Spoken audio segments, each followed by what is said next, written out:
So Zack Polanski did both Piers Morgan and Question Time in one day. He's really on the media round, and he called out Zia Yusuf for being a fascist. I'm here for it. A lot of liberals are too cowardly to call it out, but I think now's the time. Let's get straight into the video.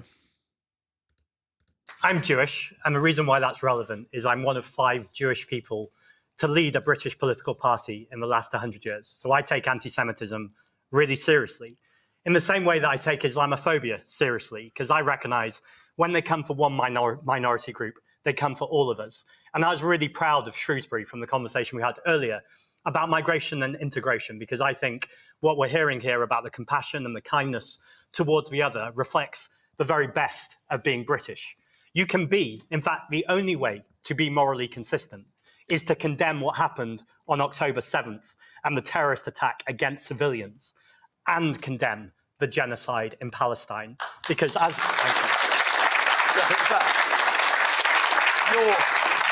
your deputy leader has done nothing of the sort. He's stoked the flames in his comments. I don't know how you could say that. The idea that the Greens are nice, fluffy bunnies. The day after the 7th of October, he made inflammatory comments, undeniably inflammatory comments. Now, after people questioned him, he did then come back and apologise for them. Can you tell us what those inflammatory comments were? I don't have the quote here, but honestly, you can find it out. No, he did. I think he's also taken other comments down off social media. So I'm afraid This is coming from a Tory politician, a dead party with Kemi Badenoch, who is also inflammatory, and 14 years of demonising immigrants. You couldn't make this shit up. Like, who the fuck is he to say inflammatory comments? Look, let's be clear here. You've got members, senior members of your party, stoking the flames here, and let's not pretend otherwise. Well, let's be clear. Does anyone believe that from Tories? Or anyone on the right wing right now with anti-immigration, anti-refugee sentiment? It's just a joke, really. Zack, can you enlighten us as to what those comments were? I genuinely don't know what the comment specifically was, but I think we're hearing a rattled political attack here. Yep. Because as a Jewish man, I feel the genocide very, very deeply. Imagine what it must be like to be a Muslim man and to see who could be your family and your relatives, to see how that's being behaved. Now, I want everyone to treat politics with sensitivity, with nuance, to bring kindness and compassion. I think the woman up there, spoke really powerfully earlier about bringing... Zach, can I just say, I'm a Muslim, and you're calling me a fascist. Are you going to extend that courtesy to me? You absolutely are a fascist. You're from a far-right party. Right. You're not just even the audience knows it. People know this shit. Wait, let Zack talk, and then I'm going to let you come in. Now, wait a minute. Your concern about Muslims extends only so much as they agree with your political I realise he's made an allegation. I'm going to let Zack talk, and then I'm going to let you respond. That's simply not true. That's just so stupid. That's what they believe. That's pure projection on them. They say, oh, they're coming over here voting left wing and for the Labour. That's what they believe. I don't care who you vote for. I believe in democracy. If you want to come over here and vote reform, that's your right as a citizen. I actually believe in democracy. They don't. He's shown his hand there. He's shown his fascist hand. Let's bring the receipts. Nigel Farage, he joined forces with the Swedish Democrats in the European Parliament. This is a far-right Nazi group. They want to...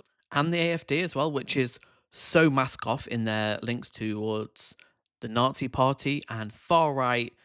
They want remigration. They want deportations. They're pretty far-right. They're as far-right as they come. Support people, not based on the colour of his skin, but from the places that they've come from. They also, Nigel Farage talked about it being the end of democracy because of the way certain ethnic minorities are voting. These aren't robust words, as Annabelle called them earlier, or we've heard on the conversation. This is racism, it's fascism, and we should call it out.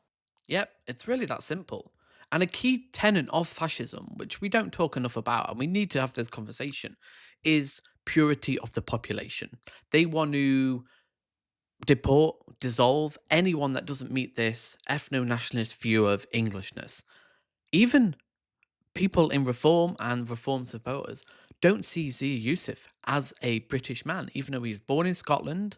Because his parents were from Sri Lanka, they came here in the 80s. To them, he's not British. I'm sure he considers himself British, but this is the incoherence of fascism. They want to purify the nation, so it's all England for English people. But simultaneously, they'll have people like Zia Yusuf, a British-born man from immigrants, and they think, oh, that's okay. But he's one of the good ones. That it's so incoherent and idiosyncratic.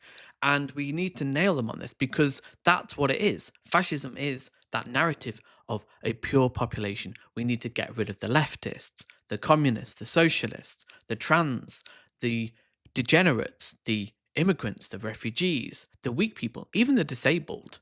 Purify the population so we're strong and we can fight and we're proud of, we're unified by the nation. This is fascism. We need to call it what it is. It's unequivocal and it's getting stronger. These are becoming, they're talking about remigration. A lot of reform base and the far right want remigration. This is a fascist policy. Their obsession with trans people is fascist. Their obsession with the scary left people and Antifa. This is all fascist ideology. This is the same talking points as neo-Nazis online. They talk about culture, a dog whistle towards people who have different values. But really means they're not white. It just means non-white. We can't let this has been normalized.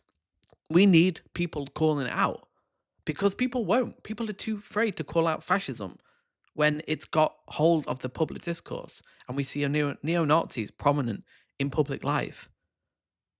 Insane. Tell me your thoughts below, and I'll see you in the next video.